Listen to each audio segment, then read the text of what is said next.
বুঝবো তোমার মালিক সঠিক ঠিক কিনা বেঠিক। আমার ভাইরা এই মতো অবস্থায় ডাক দিয়ে তিনি বলতেছেন কয় কি করবো, কয় যদি তুমি আগুনের মধ্যে যদি লাফ দিতে পারো আর আগুনে যদি তুমি আগে স্পর্শ না করে তাহলে ওয়াদা দিলাম কালে ব্যাপারে এই এখানে যত সমস্ত মানুষ আছে সমস্ত মানুষগুলি মুসলমান হয়ে যায়। আল্লাহু আকবার।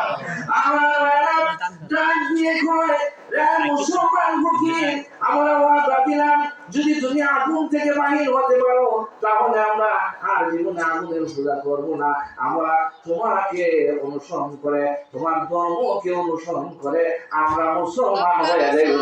আল্লাহু আকবার।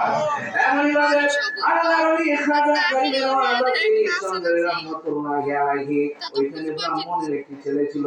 ব্রাহ্মণের ছোট্ট একটা 8-9 বছরের বাচ্চা লাফ বললেন ধরে ব্রাহ্মণের ছেলে সহ